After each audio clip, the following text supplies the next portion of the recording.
నమస్తే, welcome to క్యూనిస్. నేను మీ మధు. నేను మీ చందు.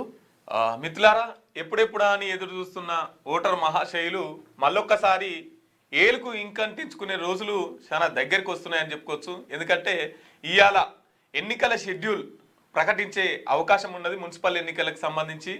ఇక మళ్ళీ ఓటర్ మహాశయులకు పండుగ రాబోతున్నది. ఇక మొన్ననే సర్పంచ్ ఎన్నికలు అయిపోయినాయి, మళ్ళీ కొద్దిగా సప్పవటర్ జనాలు ఇక ఈ మున్సిపల్ ఎన్నికలతోని మళ్ళా జోరు అందుకోబోతున్నారు. ఇంకో పక్క సిట్ 2.0 వర్షన్ ఏదైతుందో ఇక అది హరీష్ రావు అయిపోయింది, తర్వాత కేటీఆర్ అయిపోయింది, తర్వాత ఇప్పుడు సంతోష్ రావు దగ్గర దాకా ఈ సిట్టు విచారణ జరిపేందుకు వచ్చింది. సంతోష్ రావును కూడా విచారణకు పిలిపించినటువంటి పరిస్థితి. ఇట్లున్నాయి తెలంగాణలో రాజకీయ అంశాలు. రైట్, మన మార్నింగ్ న్యూస్ చూసే మిత్రులు ఒకసారి మన వీడియోని లైక్ చేయండి, షేర్ చేయండి, కామెంట్ చేయండి, మీ అభిప్రాయాన్ని తెలపండి మిత్రులారా. తర్వాత మీ వాట్సాప్ గ్రూపులలో మన మార్నింగ్ న్యూస్ని షేర్ చేయండి. ప్రతి ఒక్కరు లైక్ కొట్టండి, ఎందుకంటే కొంత కుట్రలు జరుగుతున్నట్టు కూడా అనిపిస్తుంది. కాబట్టి ప్రతి ఒక్కరు లైక్ కొట్టండి, మన వీడియోని షేర్ చేయండి. రైట్, ఇక మార్నింగ్ న్యూస్లోకి వెళ్దాం. ముందుగాల దిశా పత్రికను చూసుకుందాం. జోగినిపల్లి సంతోష్కు సిట్ నోటీసు. ఫోన్ ట్యాపింగ్ కేసులో సిఆర్పి 160 కింద జారీ. నేడు జూబ్లీహిల్స్ పిఎస్లో విచారణకు హాజరవ్వాలని ఆదేశం. ఇప్పటికే Harish Rao KTR statement record. SIT ప్రశ్నలు సమాధానాలు ఇస్తా మాజీ ఎంపీ సంతోష్ రావు అంటున్నాడు. ఫోన్ ట్యాపింగ్ కేసు దర్యాప్తులో భాగంగా బీఆర్ఎస్ కు చెందిన మరో కీలక నేత మాజీ ఎంపీ జోగినిపల్లి సంతోష్ రావుకు సెక్షన్ 160 సిఆర్పి కింద సిట్ అధికారులు సోమవారం నోటీసు జారీ చేసింది. నేడు మధ్యాహ్నం 3 గంటలకు జూబ్లీహిల్స్ పోలీస్ స్టేషన్లో విచారణకు హాజరు కావాలని అందులో పేర్కొన్నారు. పంజాగుట్ట పోలీస్ స్టేషన్లో నమోదైన ఫోన్ ట్యాపింగ్ కేసు దర్యాప్తు కొనసాగుతున్న నేపథ్యంలో సంబంధిత అంశాలపై వివరణలు సేకరించేందుకు ఈ నోటీసు ఇచ్చినట్టు సిట్ అధికారులు పేర్కొన్నారు. ఇదే కేసులో ఇప్పటికే పలువురు రాజకీయ నాయకులు, మాజీ ఎస్ఐబి అధికారులు విచారణకు హాజరైన విషయం తెలిసిందే. ఇక ఇప్పటికే కేటీఆర్ హరీష్ రావు విచారణ. గత మంగళవారం హరీష్ రావు, శుక్రవారం కేటీఆర్ ను సిట్ అధికారులు విచారించారు. సుమారు 7 గంటల పాటు విచారించి స్టేట్మెంట్ రికార్డ్ చేశారు. దర్యాప్తులో భాగంగా అవసరమైన సమాచారాన్ని సేకరించేందుకు సిట్ బృందాలు పలు కోణాల్లో విచారణ జరుపుతున్నది. ఈ క్రమంలో మాజీ ఎంపీ ఇప్పుడు సంతోష్ రావు కూడా నోటీసులు ఇచ్చినటువంటి పరిస్థితి. ఏదైతే ఫోన్ ట్యాపింగ్ కేసు పంజాగుట్టలో ఫోన్ ట్యాపింగ్ అయిందో దానికి సంబంధించి సంతోష్ రావుని విచారణకు పిలిచినటువంటి పరిస్థితి. ఈరోజు సంతోష్ రావుని విచారణకు పిలిచి నిజంగానే ఫోన్ ట్యాపింగ్ జరిగిందా, ఇక మరి కేటీఆర్ హరీష్ రావు అయితే సిట్టును వీళ్ళు ప్రశ్నించారు. మరి ఈసారి కూడా అదే కోవలకు వస్తాడా, లేదంటే సిట్టు అడిగిన ప్రశ్నలకి సమాధానాలు చెప్తాడా? ఎందుకంటే ఇప్పుడు ఈ సార్ని ఇరికిచ్చింది ఎవరంటే ముఖ్యంగా కల్వకుంట్ల కవిత గారు. మళ్ళీ కవిత గారు వాళ్ళు మర్చిపోయిన దాని అంశాన్ని లేవనెత్తి రమ్యారావు కూడా. సో మొత్తంగానైతే సార్ నిరికిచ్చింది అయితే కల్వకుంట్ల కవిత గారు. అయితే విషయం ఏంటంటే ఇంటికాడ ఏం చేయలేకపోతున్నాము, కేసీఆర్ దగ్గర ఈయన ఏం చేయలేకపోతున్నాము, ఇక సిట్ కాడన్న ఈయనను పెడదాము, ఎట్లా పెట్టి ఈయనను తీసుకురావాలి, బయట జనాలకు పరిచయం చేయాలి, ఎలాంటి వ్యక్తి ఏంది అనేది వాళ్ళ తాపత్రయం అయితే ఉత్కంఠగా కనబడుతుంది. వాళ్ళు కూడా ఈరోజు మరి సంతోషంలో ఉంటారా, బాధలు ఉంటారా అనే విషయాలు కూడా ఇంకా మరి 3 గంటల తర్వాత 3 గంటలకు హాజరు కావాలని చెప్పిందంట.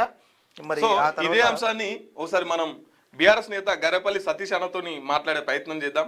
అన్నతోని చనువుగా ఉండే వ్యక్తి ఏమైందని చెప్పేసి ఒకసారి మాట్లాడే ప్రయత్నం చేద్దాం. అన్న ఫోన్ లేపట్లేదు. సరే, నేడు మున్సిపల్ షెడ్యూల్ ఇక ఏర్పాట్ల సిద్ధం చేసిన రాష్ట్ర ఎన్నికల సంఘం తొలుత కలెక్టర్లు, ఎస్పీలతో వీడియో కాన్ఫరెన్స్, అనంతరం సిఎస్ డీజీపీతో సమావేశం, ఆ తర్వాత షెడ్యూల్ విడుదల 2వ వారంలో ఎన్నికలు అంటూ ఒక వార్త వేసింది. మున్సిపల్ ఎన్నికల షెడ్యూల్ విడుదలకు రంగం సిద్ధమైంది. మంగళవారం ఎన్నికల షెడ్యూల్ విడుదల చేసేందుకు రాష్ట్ర ఎలక్షన్ కమిషన్ ఏర్పాట్లు పూర్తి చేసింది. వచ్చే నెల 2వ వారంలో ఎలక్షన్స్ జరగనున్నాయి. ఇందుకు అవసరమైన ఏర్పాట్లను ఎస్ఈసి జిల్లా యంత్రాంగం పూర్తి చేశాయి. ఎన్నికల షెడ్యూల్ విడుదలలో భాగంగా నేడు కలెక్టర్లు, ఎస్పీలతో ఎన్నికల కమిషనర్ రాణి కుమిదిని వీడియో కాన్ఫరెన్స్ ద్వారా పరిస్థితిని సమీక్షించనున్నారు. అనంతరం సిఎస్ డీజీపీ, మున్సిపల్ శాఖ కార్యదర్శులతో సమావేశం కానున్నారు. అనంతరం షెడ్యూల్ విడుదల చేయనున్నట్టు సమాచారం. 15 రోజుల్లో ఎన్నికల ప్రక్రియను పూర్తి చేయనున్నారు. ఎన్నికల్లో పోటాపోటీగా మున్సిపల్ ఎన్నికలకు అన్ని రాజకీయ పార్టీలు సిద్ధమయ్యాయి. అధికార కాంగ్రెస్ సహా బీజేపీ, బీఆర్ఎస్ ఈ ఎన్నికలకు ప్రతిష్టాత్మకంగా తీసుకున్నాయి. పార్టీ గుర్తులపై జరగనున్న ఎన్నికలు కావడంతో సత్తా చాటాలని ప్రధాన పార్టీలు ఉవ్విళ్లూరుతున్నాయి. ఈసారి ఏకపక్షంగా గెలవాలని అధికార పార్టీ మంత్రులను రంగంలోకి దింపింది. ఫలితాలు ఎలా వచ్చినా ప్రభుత్వం వారినే బాధ్యులుగా చేయనుంది. పార్లమెంట్ సెగ్మెంట్కు ఒక్కో మంత్రిని ఇన్ఛార్జిగా ప్రభుత్వం నియమించగా ఆదిలాబాదు, పాలమూరు, ఖమ్మం జిల్లాల్లో ఇప్పటికే సీఎం ఎన్నికల ప్రచారం పూర్తి చేశారు. ఆయన అమెరికా నుంచి రాగానే ఫిబ్రవరి 3 నుంచి మరోసారి జిల్లాల పర్యటనకు వెళ్లనున్నారు. బహిరంగ సభలతో పాటు ప్రచారం సైతం నిర్వహించనున్నారు. పట్టణాల్లో అభ్యర్థుల ఎంపికకు ఇప్పటికే కమిటీలు వేయగా గెలుపు బాధ్యతలను ఇన్ఛార్జి మంత్రులకు అప్పగిస్తూ స్థానిక ఎమ్మెల్యేలు, డీసీసీ అధ్యక్షులను సమన్వయం అంటూ ఒక వార్త నేసింది. ఇక రిజర్వేషన్ల వారీగా రాష్ట్రంలోని 116 మున్సిపాలిటీలు, 7 కార్పొరేషన్లోని 2996 వార్డులు, డివిజన్లకు ఎన్నికలు జరగనున్నాయి. వీటిలో 52 లక్షల మంది ఓటర్లు తమ ఓటు హక్కును వినియోగించుకోనున్నారు. ఇప్పటికే ప్రభుత్వం ఎన్నికలకు అవసరమైన రిజర్వేషన్ల జాబితా, ఎన్నికల సన్నద్ధతను తెలుపుతూ ఎన్నికల సంఘానికి లేఖ రాసింది. ఎన్నికల రిజర్వేషన్లు, ఎన్నికల షెడ్యూల్ విడుదలకు మధ్య ఇంత గ్యాప్ ఏనాడు రాలేదని అధికారులు చెబుతున్నారు. రిజర్వేషన్లు ఖరారు కాగానే షెడ్యూల్ వచ్చేదని గుర్తు చేస్తున్నారు. ఎక్కువ గ్యాప్ రావడంతో ఓటర్ జాబితా, రిజర్వేషన్లపై కోర్టులో పెద్ద ఎత్తున కేసులు, పిటిషన్లు దాఖలయ్యాయి. ఎన్నికలకు అవసరమైన బ్యాలెట్ పేపరు సోమవారం కొంతమేర రాష్ట్రానికి రాగా మంగళవారం మిగతాది రానుంది. వచ్చినట్టే జిల్లాలకు అధికారులు పంపిస్తున్నారు. ఇప్పటికే 16 జిల్లాలకు బ్యాలెట్ పేపర్ చేరింది. మరో 16 జిల్లాలకు సంబంధించి నేడు సరఫరా కానుంది. దీనికోసమే ఎన్నికల షెడ్యూల్ ఆలస్యమైనట్లుగా సమాచారం. చేతికి పెట్టే ఇంకు సైతం జిల్లాలకు సరఫరా అయ్యింది. మొత్తానికైతే తెలంగాణ రాష్ట్రంలో ఉన్నటువంటి 116 మున్సిపాలిటీలు, 7 కార్పొరేషన్లకు సంబంధించినటువంటి ఎన్నికలు ఏవైతే జరుగుతూ ఉన్నాయో ఈ ఎన్నికలకు కావాల్సినటువంటి బ్యాలెట్ పేపర్లు కావచ్చు, ఇంకు లాస్ట్కు మనకు ఓటేసిన తర్వాత ఇంకు పెడతారు కదా ఏలుకు, ఆ ఇంకుతో పాటు అవసరమైనటువంటి సిబ్బందిని కూడా వాళ్ళు పూర్తిగా నియమించినట్టు అక్కడికి చేరే విధంగా వాళ్ళన్ని ప్లాన్లు చేసి మొత్తానికైతే ప్లాన్ ప్రకారంగానే కొంత ఆలస్యమైనప్పటికీ నిర్దిష్ట సమయం ప్రకారమే ఎన్నికలు జరగనున్నాయి అనే ఒక వార్తను అయితే తీసుకొచ్చింది. ఇక మరి సామాన్లు అందినాయి, మొత్తానికైతే సామాన్లు అందినాయి. ఇక పూర్తి స్థాయిలో ఓట్ల పండుగ ఏదైతే ఉందో ఈ ఓట్ల పండుగలో మరి గెలిచేదోలు, ఓడేదోలు, ప్రజలు గెలుస్తారా, ప్రజల ఓల్ని గెలిపిస్తారు అనేది ఇక ఎన్నికలు అంటే రిజల్ట్ వచ్చిన తర్వాత చూసుకోవాల్సిన అవసరం ఉంటుంది. సరే, టార్గెట్ $3 ట్రిలియన్, అతిపెద్ద ఆర్థిక వ్యవస్థను సాధించడమే లక్ష్యం. రైజింగ్ తెలంగాణలో కొత్త లక్ష్యాలని నిర్దేశించుకున్నాం. 1 కోటి కుటుంబాలకు సన్నబియ్యం ఇస్తున్నాం. ఏకైక రాష్ట్రం. సీఎం రేవంత్ రెడ్డి నాయకత్వంలో గణనీయమైన విజయాలు. గణతంత్ర వేడుకల్లో గవర్నర్ జిష్ణుదేవ్ వర్మ 2047 నాటికి తెలంగాణ $3 ట్రిలియన్ ఆర్థిక వ్యవస్థగా ఎదగాలన్న మహత్తర లక్ష్యాన్ని నిర్దేశించుకున్నట్టు గవర్నర్ జిష్ణుదేవ్ వర్మ తెలిపారు. సోమవారం సికింద్రాబాద్ పరేడ్ గ్రౌండ్లో నిర్వహించిన గణతంత్ర వేడుకలకు హాజరై జాతీయ జెండా ఎగురవేసి అనంతరం ప్రసంగించారు. సీఎం రేవంత్ రెడ్డి నాయకత్వంలో 2 ఏళ్ల క్రితం ఏర్పడిన ప్రజాప్రభుత్వం గణనీయమైన విజయాలను సాధించిందని కొనియాడారు. ఢిల్లీలో త్రివర్ణ పతాకాన్ని ఆవిష్కరించిన రాష్ట్రపతి రిపబ్లిక్ డే పరేడ్ గ్రౌండ్లో ఆకట్టుకున్న శకటాలు. ముఖ్య అతిథులుగా EU నేతలు ఉర్సులా వోడెర్, ఆంటోనియో కోస్టా. ఇగో తెలంగాణలో గణనీయమైన విజయాలు అని చెప్పేసి నిన్న మాట్లాడుతున్నారు. విషయం ఏంటంటే $3 ట్రిలియన్ ఎకానమీ క్రియేట్ చేయడమే ప్రజాప్రభుత్వం. 2047 కల్లా $3 ట్రిలియన్ ఎకానమీని మనకు క్రియేట్ చేయడం, జనరేట్ చేయడమే ఇప్పుడున్న ప్రజాప్రభుత్వం లక్ష్యం అని చెప్పేసి మాట్లాడుతున్నారు. ఒక్కసారి ఇలా $3 ట్రిలియన్, తర్వాత వీళ్ళ పథకాలు, వీళ్ళు ఇచ్చిన హామీలు, పేదలకు ఇస్తా అన్నది ఏంది, చేసేది ఏంది అన్నది ఒకసారి మాట్లాడుకుందాం. ఇప్పుడు మూసి శుద్ధీకరణ 1,00,000 కోట్లు అన్నారు. తర్వాత హైడ్రా, తర్వాత ఇప్పుడు 4th సిటీ.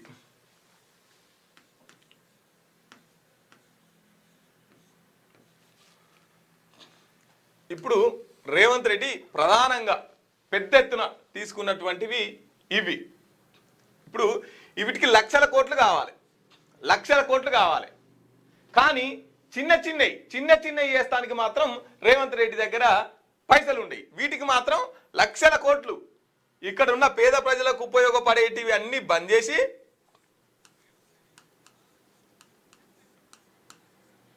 ఇగో ఇవి లక్షల కోట్లు పెట్టి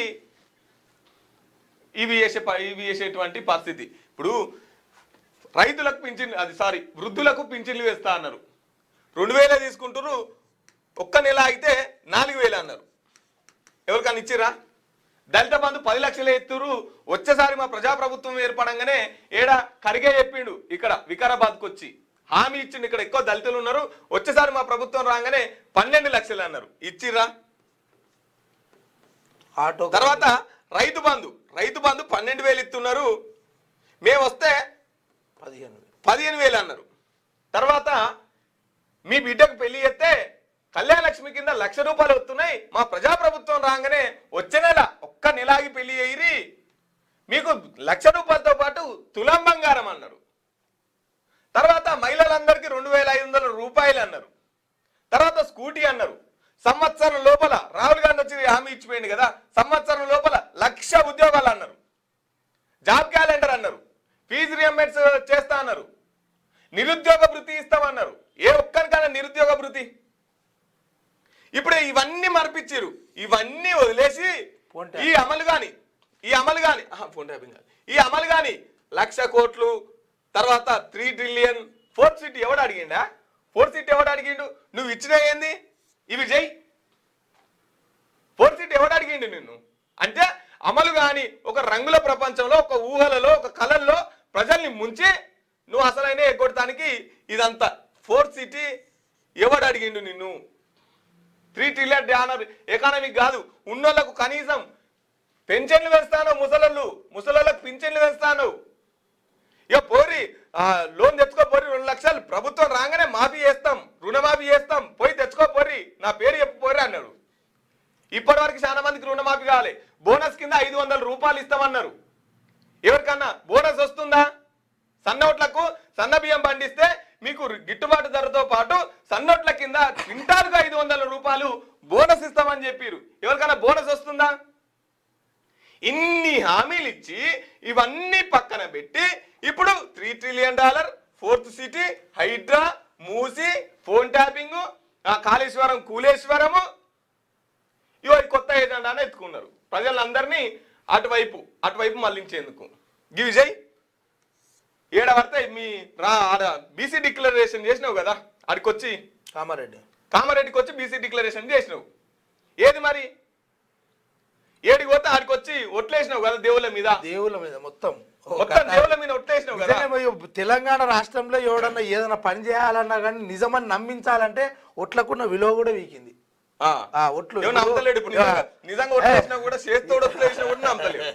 దొంగలట్లా మోపారు, ఏం చేస్తావు? ఇవి కాదు, ఇప్పుడు ఈ జెండాని ఎత్తుకున్నాడు. ఇగో ఇట్లా ప్రజల్ని పక్కదో పట్టించేందుకు, ప్రజల దృష్టిని మళ్లించేందుకు కొత్త నాటకాలు ఎత్తున్నారు. ఇక నిన్న ముఖ్యమంత్రి దావోస్లుంటే అది ఉప ముఖ్యమంత్రి బట్టి విక్రమార్క దగ్గర, వాళ్ళ ఇంటి దగ్గర పాత కాంగ్రెస్ లీడర్లు అంతా కూర్చొని మీటింగ్ పెడుతున్నారంట. అసలు నిన్న గమ్మత్ ముచ్చడు కూడా తెలుసా నీకు? ఏం జరిగిందంటే పంచాయత్ పటేలా అంటే భరతుడ్డ నాదే అన్నట్టు వాడు ఏమైందట అంటే అక్రమ సంబంధాలు ఎక్కువైనాయట. వీటిలో నుంచి తప్పించుకోవడానికి చాట్ జీపీటీని అడుగుతున్నాడు వాడు. ఎట్లా తప్పించుకోవాలని ఇట్లుంది కథ. ఈ భార్య పిలవకుంటూ ఉండాలంటే ఏం చేయాలి? ఇదట ఎట్లా టైం మెయింటైన్ చేయాలి? అమ్మాయి చాట్ జీపీటీని వాడతారు.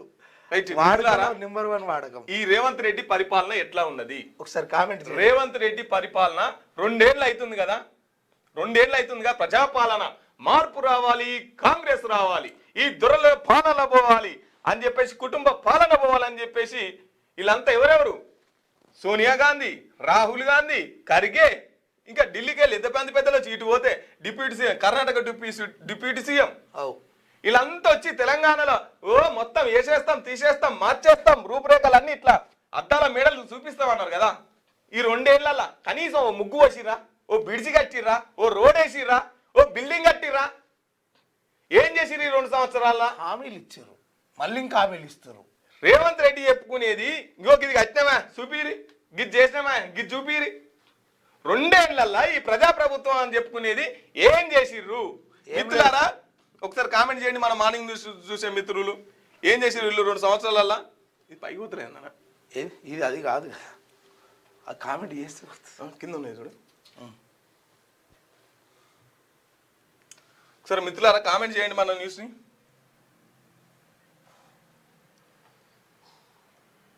మన మార్నింగ్ న్యూస్ చూసే మిత్రులు ఒకసారి కామెంట్ చేయండి. గుడ్ మార్నింగ్ అన్న, గుడ్ మార్నింగ్. ఎట్లున్నది ప్రజాపాలన అని చెప్పుకుంటున్నారు కదా, 2 సంవత్సరాల కాంగ్రెస్ పాలన ఎట్లుంది అనేది ఒకసారి మీ కామెంట్ కూడా చదివే ప్రయత్నం చేస్తాం, కామెంట్ చేయండి. రైట్. దిశ దిశ అది చదవకపోతే ఆరు రమేష్ పాపం ఇబ్బంది అవుతున్నట్టు. రికార్డులు బద్దలు. తులం బంగారం 1,62,000. తర్వాత 3.75 లక్షలకు చేరిన కిలో వెండి. ఇంకా పెరిగే ఛాన్స్ ఉంది, బంగారం ఇంకా పెరిగే ఛాన్స్ ఉంది. ఈ రికార్డు బద్దలంటే మన బాలయ్య బాబుతో పోటీ పడుతుంది. రికార్డులు బద్దలు కొట్టుట్లా బాలయ్య బాబు, తర్వాత బంగారమే 2 బాలే. ఇక ఇట్లా రికార్డులు బద్దలు కొడుతుంది బంగారం. ఇప్పుడు ఈ బంగారం ఏమన్నా కడుపుకొచ్చేదా కాలుకొచ్చేదా? కొనకూరి పెట్టుకోకూరి ఉరిగేదేమని చెప్పు. ఎందుకు దానికి అంత రేటు పెరుగుతుంది? ట్రంప్ దీనివల్ల బంగారం వల్ల మానవ జాతికి ఉపయోగం ఏంది చెప్పు. ఉపయోగం ఏంటంటే ఒకటి ముప్పు, ఇంకో రకంగా ఏంటంటే డబ్బును అంటే నిలకడగా లేనటువంటి దానిపైన డబ్బు ఇన్వెస్ట్మెంట్ అన్నట్టు. కొనకుంటే ఆటోమేటిక్గా దిగి వస్తుంది కదా. మనోళ్ళు ఏడ కొంటారు, నువ్వు గమ్మతున్నావు, అదే వాళ్ళు కొంటారు. ఇన్వెస్ట్మెంట్ ఇప్పుడు భూముల మీద ఎట్లయితే ట్యాక్స్ కట్టాల్సి వస్తుంది అని చెప్పి భూముల మీద ఇన్వెస్ట్మెంట్ పెడుతుర్రో ఇది అంతే. దీనికి ఎక్కడిది? అవును, మరి భూముల మీద సుఖసత్త ఏదో కథలో చెప్తాడు. నువ్వు పోయేటప్పుడు చిల్లి గవ్వ నువ్వు కట్టుకున్న బట్టలు కూడా నీతో రావు. నీ ఇంత ఉంగరం ఉంటే తీసుకొని పక్కకు పెట్టుకుంటారు. కాబట్టి రైట్. బీఆర్ఎస్ నేత పావని గౌడ్ గారు ఫోన్ చేస్తున్నారు. ఒకసారి ఫోన్ ట్యాపింగ్ అంశాలు మాట్లాడే ప్రయత్నం చేద్దాం. హలో మేడం, మనం మార్నింగ్ న్యూస్ లో లైవ్ లో ఉన్నాం. చెప్పండి. ఇప్పుడు ఈ ఫోన్ ట్యాపింగ్ కేసులో రోజుకొకరికి సిట్టు నోటీసులు ఇస్తుంది కదండి, నిజంగానే ఫోన్ ట్యాపింగ్ జరిగిందంటారా? నిజంగా జరిగిందా లేదా అంటే రేవంత్ రెడ్డిని అడగాలి, లేకపోతే కాంగ్రెస్ నాయకులను అడగాలి, లేకపోతే ఎవరైతే సిట్టు విచారణకు పిలుస్తున్నారో వాళ్ళని అడగాలి. మాకేం తెలుస్తుంది? ఏదో మేము చట్టాలను గౌరవించే వాళ్ళం కాబట్టి ఏదో చట్టం ముందట పోయి చెప్తున్నాము. అసలు ఎక్కడ ఫోన్ ట్యాపింగ్ జరిగితే ఆధారాలు ఉంటాయి, సాక్ష్యాధారాలు ఉంటే బయట పెట్టేటోళ్ళు కదా. బండి సంజయ్ అంటున్నారు, తర్వాత ధర్మపురి అరవింద్ అంటున్నారు. వీళ్ళంతా కూడా ధర్మపురి అరవింద్ అయితే నా దగ్గర ఆధారాలు ఉన్నాయి అంటున్నారు. ఇగో లట్టి వాళ్ళు పొట్టు వాళ్ళు ఊరికే మాట్లాడితే కాదు కదా అయ్యేది. సాక్ష్యాధారాలు ఉంటే బయట పెట్టాలి కదా. మీలాంటి న్యూస్ ఛానళ్ళకి ఇవ్వాలి కదా. సాక్ష్యాలు ఉంటాయి, ఆధారాలు ఉంటాయి. మీ ఇలాంటి న్యూస్ ఛానళ్ళకి ఇస్తే టెలికాస్ట్ చేస్తారు కదా. చెప్పడం అంతగానో భయం అయితే బయట బండి సంజయ్ అనేటోడు బయట మాట్లాడితేనే అర్థం కాదు. ఈ కరీంనగర్ లో గెలిచి కేంద్ర మినిస్టర్ అయ్యి కరీంనగర్ గాని కరీంనగర్ ప్రజలకు గాని చేసింది ఏం లేదు. ఇప్పుడు ఏదన్నంటే ఏ పంచాయతీ జరిగితే ఆ పంచాయతీలో నేను కాపాడాలని, రేవంత్ రెడ్డిని కాపాడాలని చీకటి దోస్తాను ఒప్పందాలతోటి ఇగో జరిగింది, నాది కూడా అయింది, అది అని మాట్లాడుతున్నాం. బొగ్గు స్కామ్ మీద మాట్లాడడానికి ఎవడు నోరు వేస్తలేవు ఎందుకు? అంటే మీరు ఆదేశిస్తే సిబిఐ ద్వారా ఎంక్వైరీ చేస్తామంటారు కదా మీరు. అరే ఇప్పుడు కేంద్రంలో ఉన్నది ఎవరండి? బీజేపీ కదా. రాష్ట్రంలో ఉన్నది ఎవరు? అధికారంలో కాంగ్రెస్ కదా. సాక్ష్యాధారాలతో ప్రెస్ మీట్ పెట్టింది హరీష్ అన్ననే కదా. మీకు కావాలంటే మేము ఇస్తామని కూడా చెప్పినాం కదా. మీ క్రెడిట్ కాదంట, ఏబిఎన్ క్రెడిట్ అంట. అది ఏంటండి? అది మీ క్రెడిట్ కాదు, నైని బొగ్గును బయట పెట్టింది ఏబిఎన్ వాళ్ళంట కదా. ఎవరండి చెప్పిండు? వాళ్ళే మా క్రెడిట్ ని బీఆర్ఎస్ వాళ్ళు సొంతం చేసుకుంటుంది, తప్పు కాదని చెప్పేసి. ఎవరి క్రెడిట్? ఆంధ్రజ్యోతి అనేది ఎవరి ప్రోద్బలంతో నడుస్తున్నది, ఎవరి హ్యాండ్ వర్క్ లో నడుస్తున్నది, ఎవరి కనుసన్నలు నడుస్తున్నది అన్నది తెలియదా మనకి? తెలంగాణ గాని తెలంగాణ ప్రజలకు గాని ఆంధ్రజ్యోతి పేపర్ వల్ల ఏదైనా ఒరిగిందున్నదా ఇంతవరకు? నీళ్ల విషయంలో స్కాములు జరుగుతుంటే బయట పెట్టరు. నీళ్లు గోదావరి నీళ్లు బడకచెర్లకు పంపించినా, కృష్ణా జలాలను అది పోలవరంకి పంపించినా కూడా దాని గురించి మాట్లాడారు. ఏదన్నంటే మేమున్నాం అనేసి కేసీఆర్ గారి మీద, కేటీఆర్ గారి మీద, హరీష్ అన్న మీద లేనిపోని వార్తలు వేసుకుంటే కాలక్షేపం చేస్తారు. ఏదన్నంటే బీఆర్ఎస్ నాయకులు బయట పెట్టిన స్కామ్లు వీళ్ళు ఎట్లా బయట పెట్టిందంటారండి? మీకు తెలియదా? హరీష్ అన్న కదా బయట పెట్టింది. హరీష్ అన్న కదా బామర్ది భాగవతాన్ని మొత్తం బయట పెట్టింది. అప్పుడు కదా కదా కిషన్ రెడ్డి వచ్చి ఏదో మాట్లాడింది. ఇప్పటికీ కూడా వాళ్ళకు దమ్ము ధైర్యం ఉంటే నిజంగానే కాంగ్రెస్ బీజేపీ ఒక్కటి కాకపోతే తెలంగాణలో సిబిఐ ఎంక్వైరీ పెట్టాలి ఆ నైని బొగ్గు స్కామ్ మీద.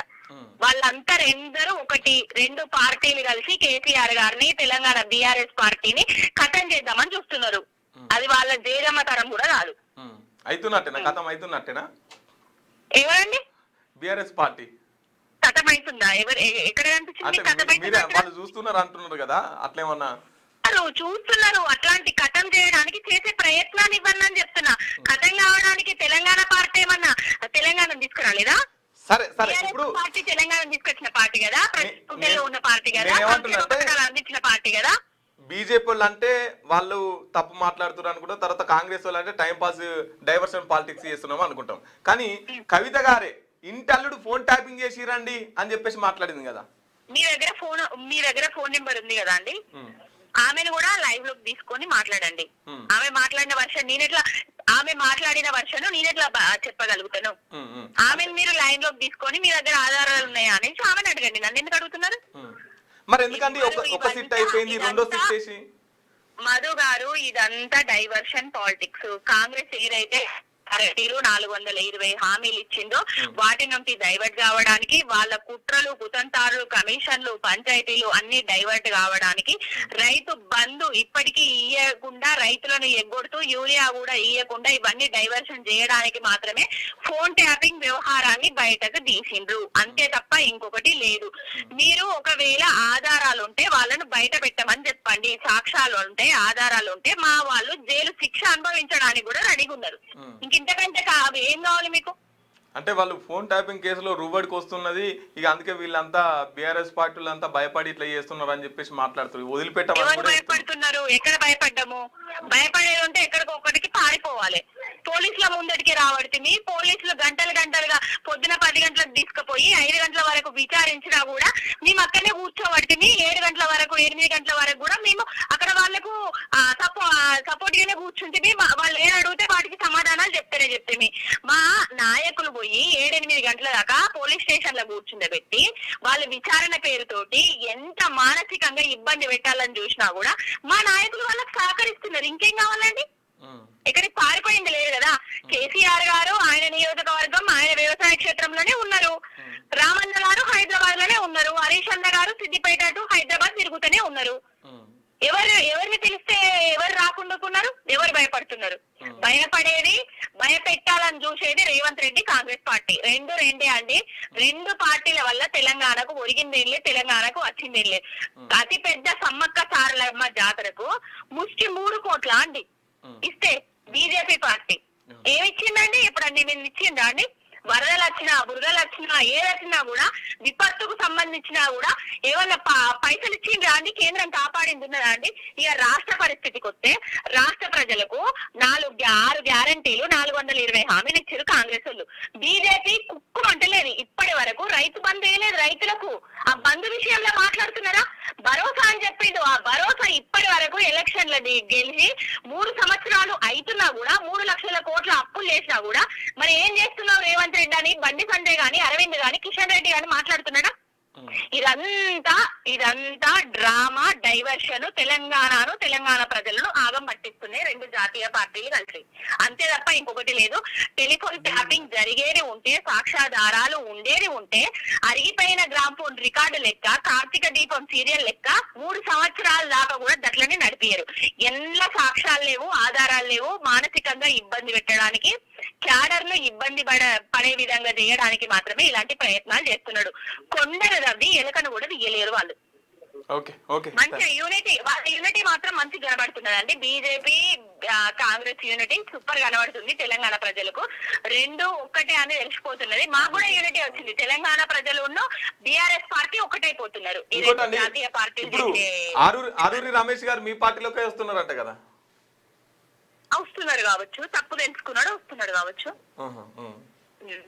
ఓకే, థ్యాంక్ యూ అండి. ఇప్పుడు కాదండి, ఇందాక మీరు బీఆర్ఎస్ పార్టీ కథమవుతున్నది అని అన్నారు కదా, మరి బీజేపీలో రమేష్ బీఆర్ఎస్ పార్టీలకి ఎట్లా వస్తున్నాడండి?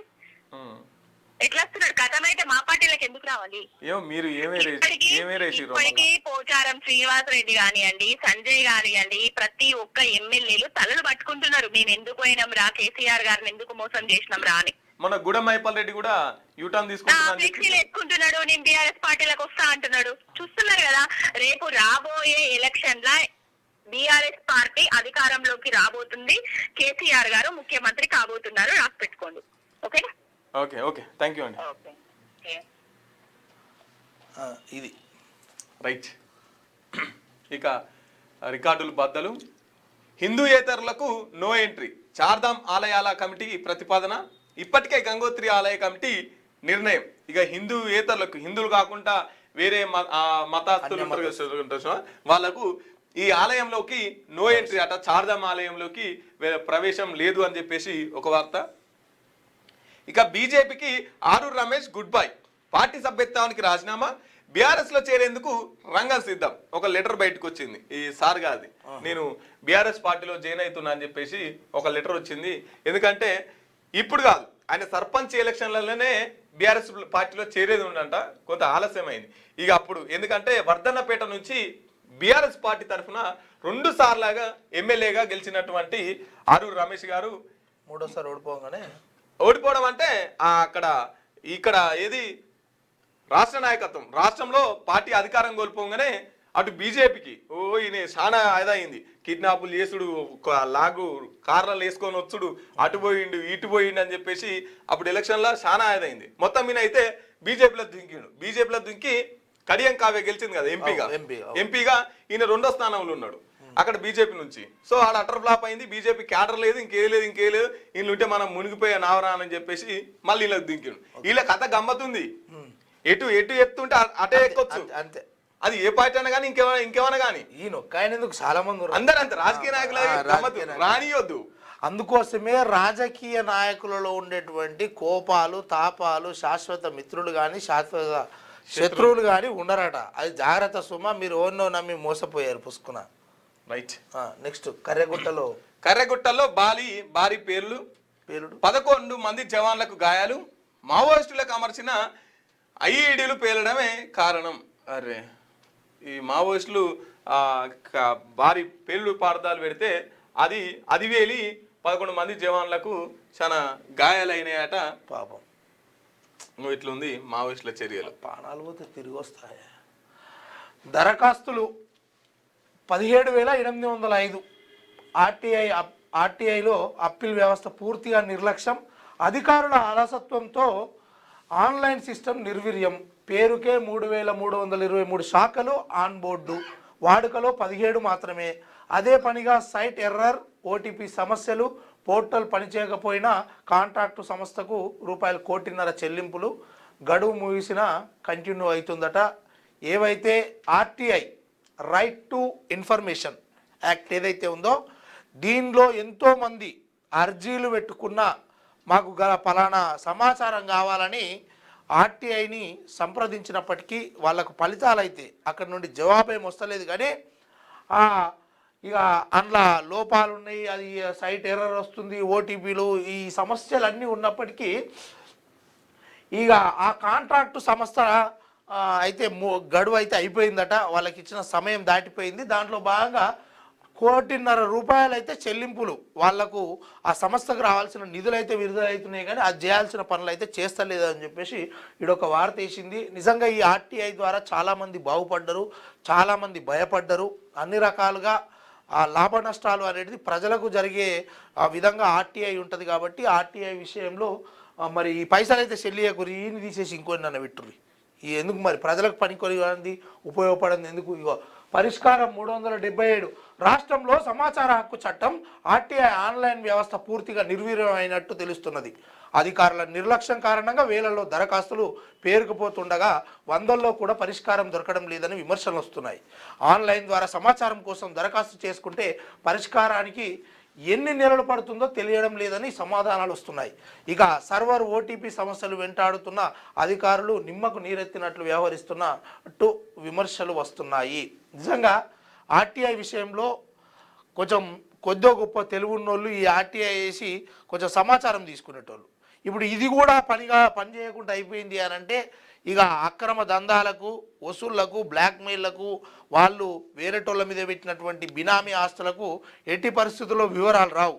ఏ కబ్జాలు చేసినా ఏ దొంగతనాలు చేసినా ఏ రకంగానైనా మొత్తానికి పబ్లిక్ డొమైన్లో ఉండాల్సిన విషయాలను మాత్రము ఇక ప్రైవేట్ డొమైన్లోకి వెళ్ళిపోయినట్టే. ఎందుకంటే ఆర్టీఐ అనేది కొంతవరకు సమాచారాన్ని ఇచ్చే అవకాశం ఉండే, ఇప్పుడు అది కూడా నిర్వీర్యం అయిపోయిందట. ఇక నియోజకవర్గాల పునర్విభజన 6 నెలల్లో సెన్సస్ పూర్తయిన వెంటనే తెలంగాణలో ఒకేసారి పార్లమెంటు అసెంబ్లీ ఎన్నికలు. రాత్రికి రాత్రే పెద్ద పదవులు బీజేపీలో అసాధ్యం. బీజేపీ రాజ్యసభ సభ్యుడు లక్ష్మణ్. నిజంగా బీజేపీ పార్టీలో కొనసాగాలనుకునేటోళ్ళు ఇక అది కార్యకర్త దశ నుంచి బీజేపీ దేశ నాయకత్వం వరకు కూడా ఎట్లా అంటే ఆ పార్టీలో ఉండి వాళ్లకు పని చేస్తేనే, కార్యకర్తలుగా పనిచేస్తేనే, వాళ్ళ విధి విధానాలకు కట్టుబడి వాళ్ళు పెట్టుకున్నటువంటి నిబంధనలకు లోనై పనిచేస్తే మాత్రమే ఆ పార్టీలో కొద్దో గొప్ప చిన్నోనికి చిన్న పదవి పెద్దోనికి పెద్ద పదవి అన్నట్టు వస్తుంది. కానీ ఎవరు ఊహించని పదవులు కూడా అలా సాధ్యమవుతుంది. కానీ ఏదో ఊహించి మా పార్టీలోకి వస్తే రాత్రే పెద్ద పదవులు రావు అని చెప్పేసి రాజ్యసభ సభ్యుడు, ఎందుకంటే గతంలో మాజీ తెలంగాణ ప్రెసిడెంట్ ఎవరైతే ఉన్నారో లక్ష్మణ్ గారు, ఆయన చెప్తుడు మా పార్టీలో రాత్రి ఇక రావు, అది ఎవరైనా అట్లా వస్తాయి అని వచ్చేటోళ్ళు వాళ్ళని ఉంటే విరమించుకోండి, మా పార్టీని బదనాం చేయకండి అని చెప్పే మాటనే చెప్పిండు. ఇది ఇక ఢిల్లీకి బొగ్గు పంచాయతీ హస్తినాకు పిసిసి చీఫ్ కేసీ వేణుగోపాల్తో భేటీ. మిగతా పెద్దలను కలిసి వివరించే ఛాన్స్. పార్టీ సంస్థాగత నిర్మాణం, నియామకాలు, నైని బొగ్గుగని వ్యవహారం, ఇతర అంశాలపైన నివేదన. వచ్చే నెల మొదటి వారంలో ఢిల్లీకి సీఎం రేవంత్ రెడ్డి. బొగ్గు గనుల టెండర్లపై జాతీయ కాంగ్రెస్ నేతలకు పలువురి ఫిర్యాదు. రాష్ట్ర ప్రభుత్వం చేపట్టిన నైని బొగ్గు బావుల టెండర్ల వ్యవహారం ఢిల్లీ పెద్దల వద్దకు చేరినట్టు తెలుస్తున్నది. ఈ టెండర్ల వ్యవహారంలో కుంభకోణం జరిగిందని ప్రతిపక్షాలు బలంగా ఆరోపిస్తుండగా స్థానిక నేతలు జాతీయ కాంగ్రెస్ నేతలకు ఫిర్యాదు చేసినట్టు సమాచారం. దీంతో రాష్ట్రంలో సింగరేణి రాజకీయం మరింత వేడెక్కనున్నట్లు తెలుస్తున్నది. సింగరేణి టెండర్లు, నైని బొగ్గు బ్లాక్ కేటాయింపులు, ఆరోపణలు ప్రత్యారోపణలు, మీడియాపై కేసుల వ్యవహారం కాస్త కాంగ్రెస్ పెద్దల వద్దకు చేరింది. రాష్ట్ర మంత్రివర్గంలోని ప్రముఖులు ఇతర నేతలు బొగ్గు టెండర్ల స్కామ్లో ఇన్వాల్వ్ కావడం, కేంద్ర మంత్రి కిషన్ రెడ్డికి చెందిన శాఖ వ్యవహారం కావడంతో ఒకవైపు బీజేపీ, మరోవైపు బీఆర్ఎస్ ఈ అంశాన్ని తమకు అనుకూలంగా మలుచుకోవాలని చూస్తున్నట్టు చర్చ జరుగుతున్నది. అదే టైంలో ఈ వ్యవహారం కాస్త ప్రభుత్వానికి ఇబ్బందిగా మారకుండా ఉండేందుకు చేస్తున్నారని మొత్తానికైతే నైని బొగ్గు గనుల ఈ ఏదైతే టెండర్ల విషయం ఉందో ఇది రాష్ట్ర ప్రభుత్వం నుంచి కాస్త రాష్ట్ర ప్రభుత్వం మీద కొంతమంది మీద ఆరోపణలు చేస్తున్నటువంటి బీఆర్ఎస్, బీజేపీ, ఇక డైరెక్ట్ బీజేపీ కేంద్రంలో అధికారంలో ఉంది కాబట్టి అక్కడికే అస్త్రానికి చేరిందట. ఇక అందులో భాగంగానే పిసిసి చీఫ్ ఎవరైతే ఉన్నారో అక్కడ పోయి కేసీ వేణుగోపాల్ని కలిసే ప్రయత్నం చేసి అక్కడ మరి ఈ బొగ్గు టెండర్లకు సంబంధించిన అంశాన్ని మాట్లాడే పరిస్థితి ఉందట. నెక్స్ట్ డిప్యూటీ సీఎం ఇంట్లో మంత్రుల సమావేశం. భట్టితో ఉత్తమ్, శ్రీధర్ బాబు సహా ఇతరులు భేటీ. పరిపాలనా వ్యవహారాలపై చర్చించాం. సీఎం విదేశాల్లో ఉన్నప్పుడు సమావేశాలు ఏర్పాటు చేసుకుంటే తప్పేంటి? PCC chief Mahesh Kumar Goud. నిజంగానే రేవంత్ రెడ్డి పోతూ కూడా ఇక లొలి పంచాయతీలు పెట్టుకోకురి, ఏదైనా ఉంటే ఇతర అంశాలపైన మీరు అందరూ కలిసి చర్చించుకోరు అని కూడా చెప్పిండు.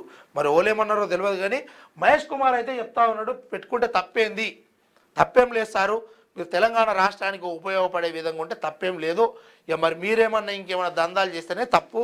అందులో భాగంగానే ఇక మరి ఈ విషయం పట్ల ఏదైతే నైని బొగ్గు గనులు మాట్లాడిరా, ఇంకోటి మాట్లాడిరా కానీ రాష్ట్ర ప్రభుత్వంలోని రాష్ట్ర ప్రజలకు ఉపయోగపడే విధంగా మీరు అనుసరిస్తే, ఆ విధంగా మలుసుకుంటే సంతోషము. జల్దీ ఎప్పుడైతావో ఈ తెలంగాణకు బీసీ సీఎం అని మాట్లాడుతున్నావు కదా రేవంత్ గౌడ్ అని, ఆ గౌడ్ను దించేసి ఇక మరి నువ్వే ఎక్కాలని కోరుతా ఉన్నాము. నిన్న ఎవరెవరో కాదు, ఈ నలుగురు మంత్రులే. బట్టి విక్రమార్క డిప్యూటీ సీఎం, తర్వాత ఉత్తమ్ కుమార్ రెడ్డి నీటిపారుదల శాఖ మంత్రి, తర్వాత అడ్లూరి లక్ష్మణ్, తర్వాత సిఆర్ బాబు ఐటీ. వీళ్ళు నలుగురు డిప్యూటీ సీఎం ఇంటికాడ కూర్చొని ముచ్చట్లు పెట్టుకురట. ఇక వీళ్ళంతా పాత కాంగ్రెస్ నేతలు కాబట్టి ఈ పాత కాంగ్రెస్ నేతల మీదనే రేవంత్ రెడ్డి ముఖ్యమంత్రి అయిన తర్వాత ఎందుకని ఆరోపణలు వస్తున్నాయి.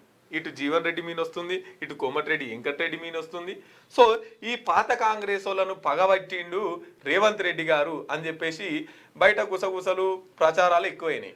ఈ ఎక్కువైన తర్వాత ఎవరు మహేష్ కుమార్ గౌడ్ స్పందించాడు. మహేష్ కుమార్ గౌడ్ స్పందించి అవును ఆయన విదేశాల ఉంటే మాకు ఇక్కడ మీటింగ్లు పెట్టుకుంటే తప్పేంది, అది పోతావు పెట్టుకుంటే తప్పేంది అని చెప్పేసి ఈడ మాట్లాడుతున్నటువంటి పరిస్థితి. నెక్స్ట్ నేడు గవర్నర్ వద్దకు బీఆర్ఎస్ సింగరేణి కుంభకోణంపై సాక్ష్యాధారాలతో నివేదిక. సాక్ష్యాధారాలు ఉంటే ఈ కేసులు అవుతారు ఇవన్నీ అంటారు, కానీ అది ఒక్కటి బయటికి రాదు. సిట్ల వాళ్ళేమో ఫోన్ ట్యాపింగ్లపై ఆధారాలు ఉన్నాయి, అన్నీ ఉన్నాయని మన ధర్మపురి అరవింద్ చెప్తా ఉంటాడు.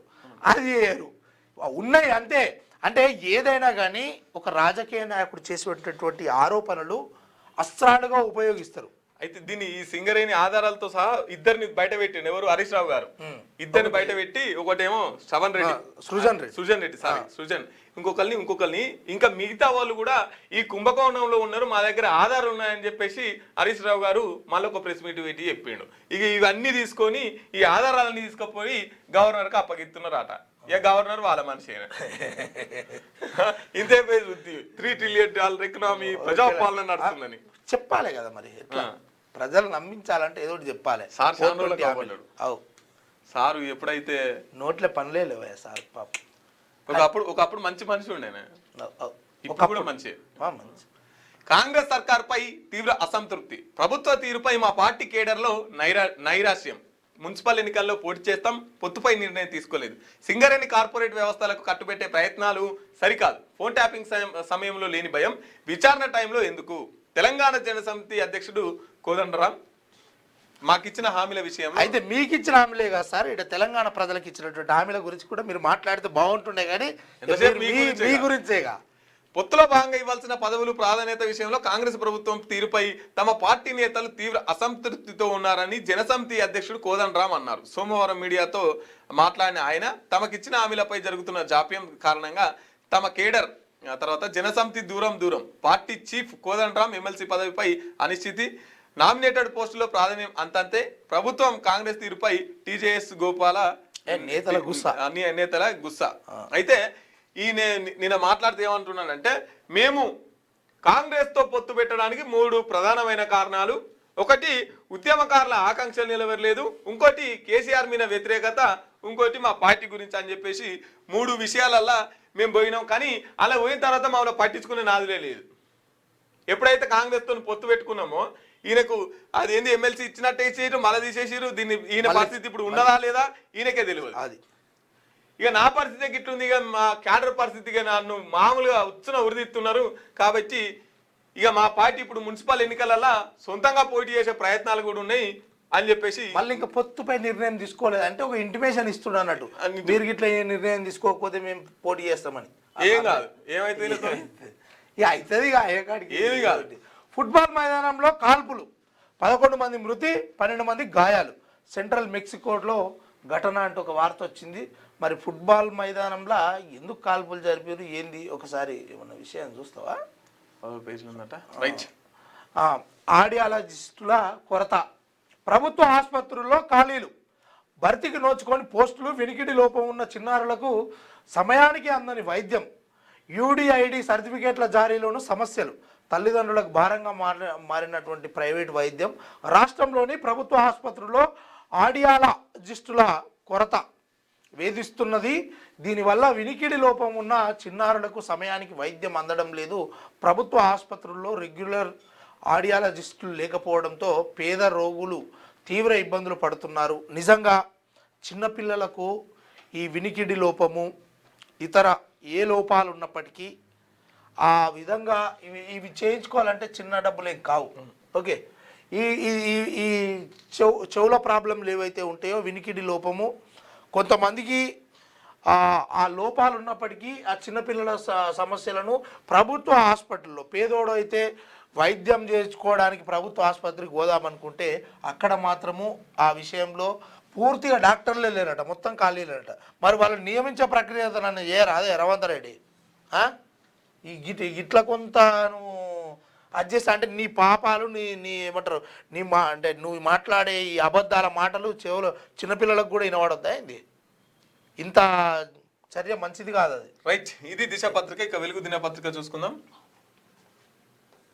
విశ్వగురు ఆకట్టుకున్న తెలంగాణ ఉగ్గు కళా ప్రదర్శన.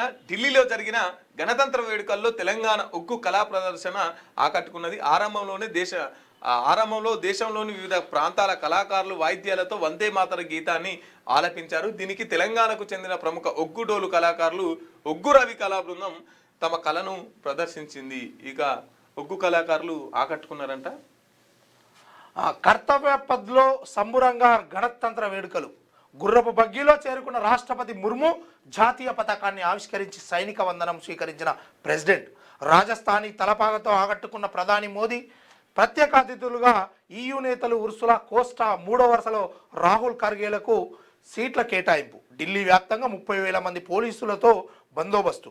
వేడుకలకు భారీ సంఖ్యలో హాజరైన ప్రజలు. ప్రపంచ దేశాధినేతల శుభాకాంక్షలు. ప్రత్యేకంగా సందేశం పంపినట మన ట్రంప్ గారు, డొనాల్డ్ ట్రంప్. ఇక సంక్షేమం అభివృద్ధి జోడు గుర్రాలు. తెలంగాణ రైజింగ్ విజన్తో రాష్ట్రాన్ని అగ్రగామిగా నిలుపుతాం. 2047 నాటికి $3 ట్రిలియన్ ఎకానమీకే లక్ష్యం. రాష్ట్రాన్ని గ్లోబల్ స్కిల్స్ హబ్గా మార్చేందుకు కృషి.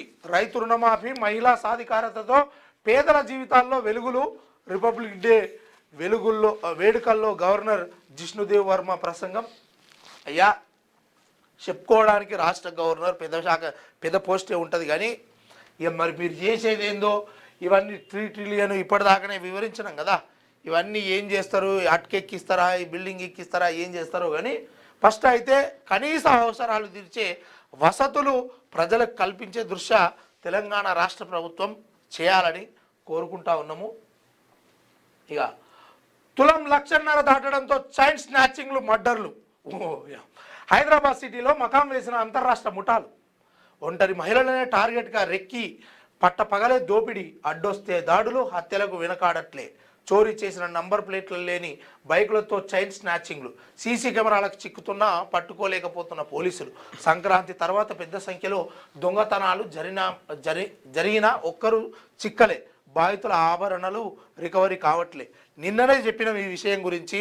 మీకే ఉంటుంది బంగారం, కానీ ఆ బంగారంతో పానం మీకు తెచ్చుకునే కార్యక్రమం చేసుకోకూరి. ఎందుకంటే ఇప్పుడు దగ్గర 2 లక్షల దాకా పోయేటట్టుంది బంగారం. ఎందుకంటే వాడు దొంగోనికి చెప్పే లాభం. ఒంటరి మహిళలనే వాళ్ళు టార్గెట్ చేస్తున్నారట. ఓడన బక్కపలస సన్నగా ఉంటే వాడిని కూడా బెదిరించి అదిరించి ఆయనతో గుంజుకపోతారు. నువ్వు అట్లా అయినకపోతే ఆయనతో చంపే కాడికి వచ్చిందట. జాగ్రత్త. ఇక బంగారం వాళ్ళ నుండి ఇంట్లో దాచి పెట్టుకోరా. ఇక అన్ని విధాలుగా చెప్తా ఉన్నాం. ఇంకోటి కూడా విషయం ఏంటంటే, ప్రస్తుతం తెలంగాణ రాష్ట్రమే కాదు యావత్ దేశంలో కూడా ₹1 పెట్టి వాడు ఇల్లు కొంటాడు, కానీ వాళ్ళు ₹1,00,000 పెట్టి పకడ్బందీగా తాళం కొనడు. ఓకే, ఇంకోటి ఇప్పుడు ఉన్నటువంటి టెక్నాలజీ ప్రకారం ఆ ఇంటి ముంగట సీసీ కెమెరా పెట్టుకొని ఆ సీసీ కెమెరాలో భాగంగా ఎక్కడికక్కడ మీరు ఎన్నో లక్షలు వేలు ఖర్చు పెడుతుంటారు కదా. ఒక 4-5 వేలు 10,000 పెడితే సీసీటీవీ కెమెరా దొరుకుతుంది. ఆ జాగ్రత్తగా నిఘాలో ఉండడానికి మీకు ఒక అవకాశం ఉంటుంది. అంతేగాని మీరు పుసుకున ఇక మా బంగారం అంతా ఇంట్లో పెట్టి వచ్చినాం, మేము ₹10 తాళం వేసి వచ్చినామంటే దానికి కూడా లూటీ జరుగుతుంది. ముందే జాగ్రత్తగా తస్మాత్ జాగ్రత్త అని చెప్తా ఉన్నాము. ఎందుకంటే ఇటు విషయాలలో కొంచెం టెక్నాలజీని వాడండి. Okay, right. ఇక ఎందుకంటే 2 లక్షలు అయింది కాబట్టి ఓ తులం బంగారం కొట్టినా కూడా ఆయనకి 2 నెలల పొద్దు వెళ్తుంది. హైదరాబాద్లోని మియాపూర్ బీరంగూడకు చెందిన అంకం ప్రీతి 25 సంవత్సరాలు. రాత్రి 9:25 గంటల సమయంలో టిఫిన్ చేసేందుకు మదీనాగూడ వెళ్ళింది. తల్లితో కలిసి రోడ్డుపై నడుచుకుంటూ వస్తున్నది. అదే సమయంలో బైక్పై వేగంగా వచ్చిన దుండగుడు ప్రీతి మెడలోని 13 గ్రాముల గోల్డ్ చైన్ తెంపుకెళ్లాడు. సీసీటీవీలో నంబర్ ప్లేట్ సరిగా రికార్డు కాలేదని పోలీసులు చేతులెత్తేసారు. ఓకే, ఈ రకంగా ఆయన ఇంటికి చేరింది గొడవ అంతే. గూగుల్ జెమినీతో యాపిల్ సిరి. యాపిల్ తన ఫోన్లలో గూగుల్ AI జెమినీని వాడనున్నది. AIS 26.4 బీటాలో గూగుల్ జెమినీ ఆధారంగా పనిచేసే యాపిల్ ఇంటెలిజెన్స్ ఫీచర్లను వచ్చే నెల లాంచ్ చేయనుంది. కొత్త సిరిని యూజర్ల ముందుకు తీసుకురానుంది. ఇక యాపిల్ జెమినీతో సిరి వస్తుందంట. యూరోప్ కార్లపై తగ్గనున్న tariff. India EU free trade అగ్రిమెంట్లో భాగంగా యూరోప్ నుంచి దిగుమతి అయ్యే కార్లపై టారిఫ్లను 110% నుంచి 40%కి తగ్గించేందుకు భారత్ సిద్ధమైంది. ఆ 16.30 లక్షల కంటే ఎక్కువ ధర ఉన్న కార్లపై ఈ తగ్గింపు తక్షణమే అమలవుతుంది. చూడే పాపం బంగారం కోసం వృద్ధురాలి హత్య, ఫాస్ట్ ఫుడ్ సెంటర్లోనే కొట్టి చంపి వెనుక పాతి పెట్టిన యజమాని, మృతదేహాన్ని వెలికి తీసిన పోలీసులు. నల్లగొండ జిల్లా హాలియాలో ఘటన. వీన్ని ఏమందాం, వీన్ని బంగారం కోసం వృద్ధురాలి హత్యనట. బంగారం చూసిరుగా నిన్ననే మాట్లాడుకున్నాము, ఇవాళ ఇవన్నీ కథలు వచ్చినాయి.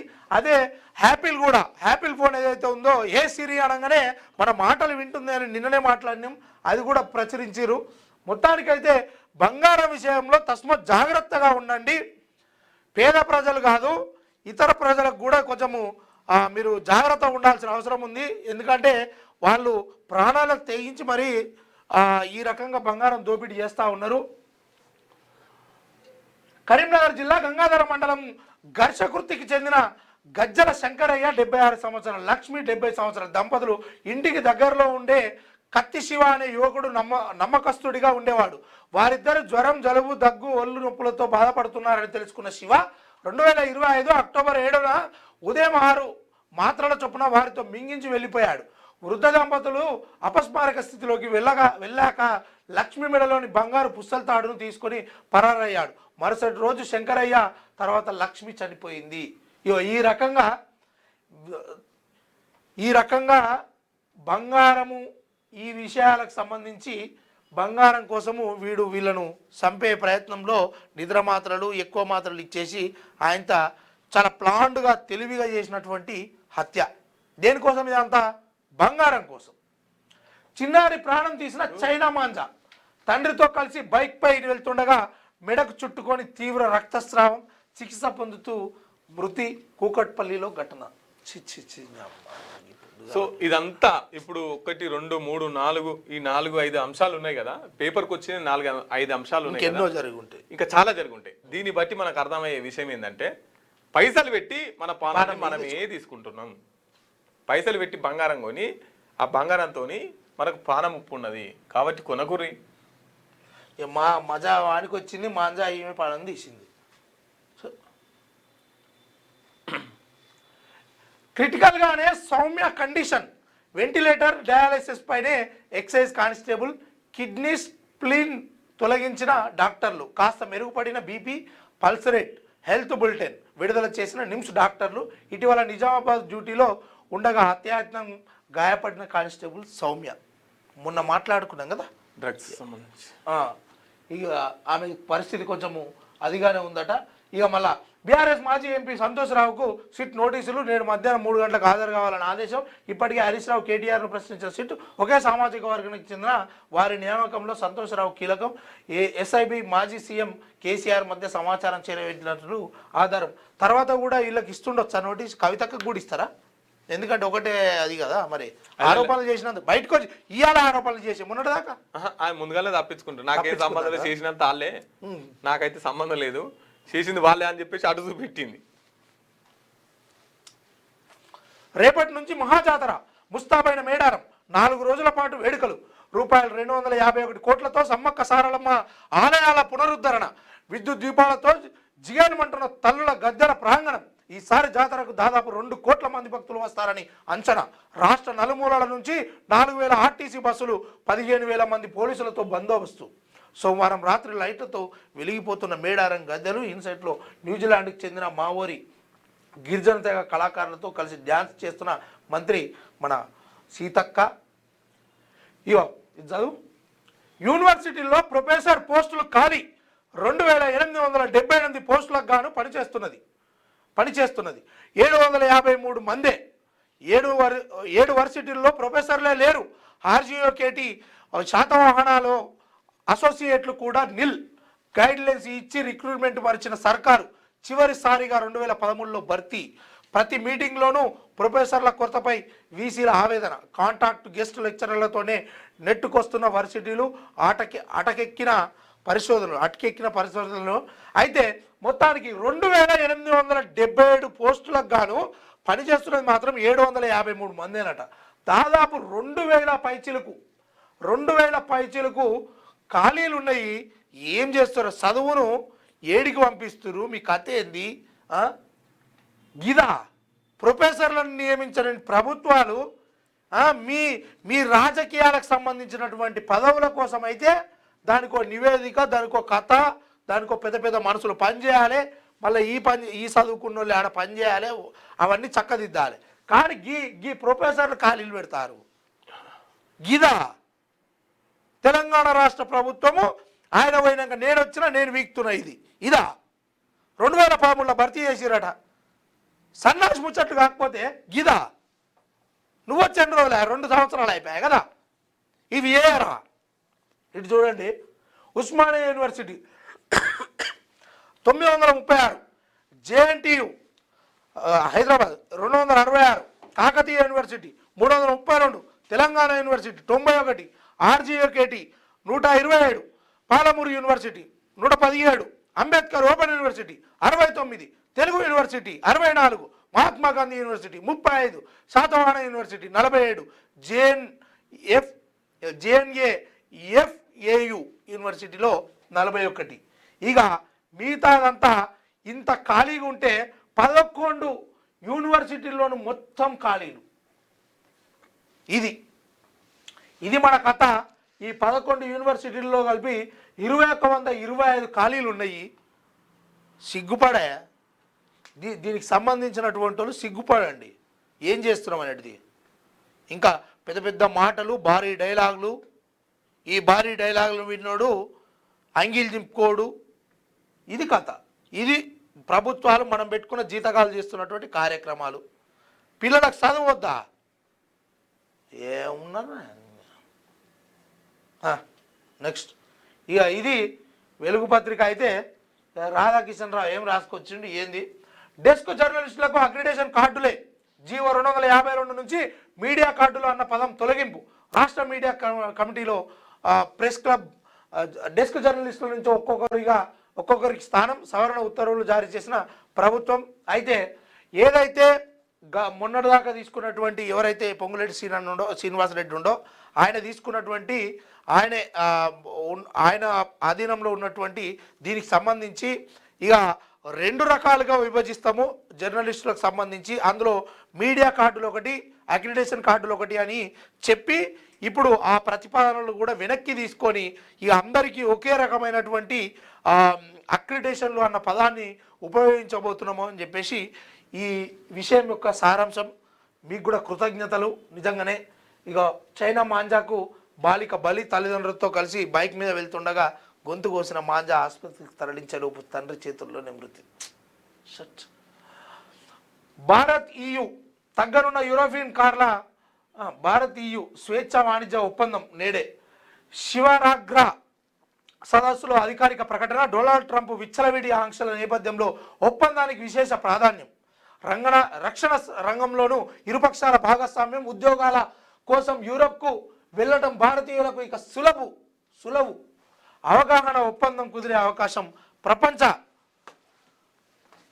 ప్రపంచ సుస్థిరతకు భారత్ కీలకం. ఉర్సులా ఇక ఈడ మన నిన్న కలిసిరు కదా వీళ్ళంతా EU ఉర్సులా నుంచి వచ్చినటువంటి ప్రతినిధుల బృందంతో మన మోడీ గారు కొంత మాట్లాడి ఇక మనోళ్ళు ఏదైతే అమెరికాకు ఉద్యోగాల కోసం పోతారో అట్లా పోయే విదేశాలకు పోయే వాళ్ళందరికీ సులువుగా చేసే కార్యక్రమం చేస్తూ ఉన్నామని చెప్పేసి చెప్తా ఉన్నారు. తగ్గనున్న యూరోపియన్ కార్ల ధరలు 15,000 యూరోలకు మించి ఉన్న కార్లపై సుంకాలు 110% నుంచి 40%. ఏడాదికి 2 లక్షల కార్లకు మాత్రమే వర్తింపు. విద్యుత్ వాహనాలపై 5 ఏళ్ల పాటు సుంకాల తగ్గింపు కుదరదన్న భారత్. తగ్గనున్న Skoda, Volvo, Volkswagen, BMW, Benz, Land Rover ధరలు ఇవే తగ్గించాలి. మళ్ళీ పుసుకున్న పేదోడు కొనే కార్లు అయితే తగ్గించకూరి. ఎందుకంటే మరి ఇబ్బంది అవుతుంది. వాళ్ళు సంవత్సరం 2 సంవత్సరాలే కంటే ఎక్కువ వాడరు. పుసుకున్న ఎవడన్నా పనికిరానుడు ఎక్కిండి అనుకో ఎంబడే కారు చేంజ్ చేసి ఇంకో కారు కొనుక్కోవాలి కదా. ఎందుకంటే తగ్గిస్తేనే కదా మరి అట్లా అయ్యేది. ఇట్లా లగ్జరీ కార్ల ధరలు కూడా తగ్గే అవకాశం. తెలంగాణ రైజింగ్ 2047. అమ్మాయి ఇప్పుడు దేశంలో ఉన్నటువంటి వ్యవస్థలో ఒక పదాన్ని పదే పదే పదే పదే పదే పదే చెప్తా ఉంటారు. చెప్పి ఆ పదాన్ని నిజమని నమ్మించేలాగా ఆ పదాన్ని 2000 రైజింగ్ రైజింగ్ రైజింగ్ ప్రజాపాలన ప్రజాపాలన ప్రజాపాలన ప్రజాపాలన ప్రజాపాలన. ఈ పరిస్థితుల్లో ఈ మాయమాటలతోటి ఇట్స్ అ ప్రాపగండా. అంటే ఎవరైతే హిట్లర్ ఉన్నాడో ఆ హిట్లరు చేసినటువంటి కార్యక్రమాలలో కొన్ని అంశాలు తీసుకొని తెరకెక్కించి ఏ రకంగా ప్రచారం చేసి ప్రజల మైండ్ను డైవర్ట్ చేసిరో అదే తీరుగా వీళ్ళు ఆ మాటలను పదే పదే ప్రస్తావిస్తారు. ఆ రైజింగా బైజింగా అదేందో తర్వాత ముచ్చట కానీ రోజు చెప్పాలి 2047 రైజింగ్ ప్రజాపాలన. ఎవడు కొట్టినా ప్రజాపాలన. అందరు అటువైపు ఆలోచించాలి. అవసరం ఉండే మర్చిపోవాలి మొత్తం. రైట్. స్టూడెంట్ రేవంత్ అబ్బా ఈయన గుర్తించిండు వీళ్ళ సోపతి ఎవరు ఆంధ్రజ్యోతి మరి వీళ్ళ దోస్తును మర్చిపోతలేడు. ఇప్పుడు మిగతా ఇన్ని పత్రికలు చూసినాం ఎవరు గుర్తు చేసి ఈ ముచ్చట చేరు. కానీ రేవంత్ రెడ్డిని మళ్ళా ఏబిఎను గుర్తుపట్టి మరి దోస్తు ఎక్కడున్నా కూడా చూపియాలి. దోస్తును దొరకబట్టి మరి చూపించారు. ఇగో ఇంతమందిలా మంచిగా ఐడి కార్డు వేసుకుండు, బ్యాగ్ వేసుకున్నాడు, బయటకు పోయిండు, కిందికి దిగుతుండే ఎక్కాలే కదా. అయిపోయింది క్లాసు, ఎంతసేపు ఉండమంటావు? క్లాస్ అయిపోయింది, దిగుతున్నాడు. రైట్. పుస్తకాలు చేతబట్టి హార్వర్డ్ యూనివర్సిటీ క్లాసులకు 21వ శతాబ్దంలో నాయకత్వం అంశంపై కోర్సు 30వ తేదీల దాకా క్లాసులు. తొలి రోజు హాజరైన సీఎం ఉదయం 7 నుంచి సాయంత్రం 6 దాకా తరగతులు. 2వ రాష్ట్రానికి రేవంత్ రెడ్డి. అయితే మరి నిజంగా చెప్పాలంటే ఇప్పుడు ఏ భాషలో చెప్పినట్టు నాకు ఇంగ్లీష్ ఉంటుంది. హార్వర్డ్ అంటే మాక్సిమం ఇంగ్లీషే ఉంటుంది. మరి సార్కి రాదు ఎట్లా? ఆడ ట్రాన్స్లేట్ చేసుకుంటారు. అదే తెలియక అడిగిందే. లేకపోతే కొంత ముఖ్యమంత్రి అంటే గాయత అర్థం కాదు. మరి నువ్వు చీప్ గా తీసేస్తాను. చీప్ కాదే, నవ్వుతున్నాడు కదా అట్లా. రైట్. 2వ రాష్ట్రానికి 2.5 రాష్ట్రానికి రేవంత్ రెడ్డి 2వ తారీఖు వస్తుండట. హార్వర్డ్ నుంచి సర్టిఫికేట్ అందుకోనున్న తొలి ముఖ్యమంత్రిగా రికార్డు. కానీ కాదు, ఫస్ట్ అన్ని నేర్చుకున్న తర్వాత పదవులు ఎక్కుతారు కదా, కుర్చీ ఎక్కుతారు కదా. ఇప్పుడు ఎక్కినాక మరి సగం అయింది కదా, ఫస్ట్ ముందుగానే పోయేది ఉండే. ముఖ్యమంత్రి రేవంత్ రెడ్డికి తన కాలేజీ రోజులు గుర్తుకొచ్చుకుంటాయి కావచ్చు. ఆయనకు వచ్చినాయో లేదో కానీ ఈయనకు వచ్చినాయి. ఆయనకు వస్తాయి. ఆయన ఏం కలలుగా అంటాడో ఈయన ముందుగానే కలలుగా అంటాడు. ఇలా దోస్తాను, అంత మంచి దోస్తాను. ఆయన మళ్ళీ కాలేజీ విద్యార్థిగా మారారు.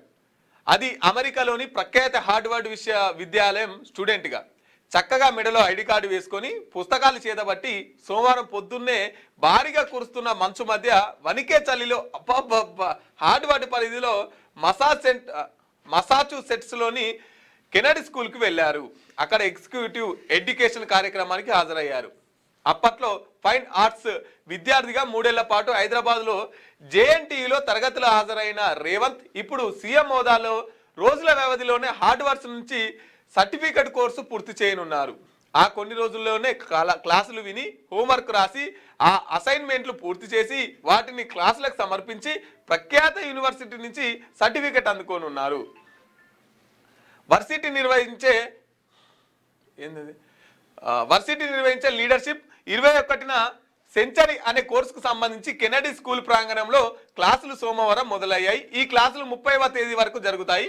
ఈ కోర్సు 5 ఖండాల నుంచి 20 దేశాల ప్రజాప్రతినిధులు హాజరవుతున్నారు.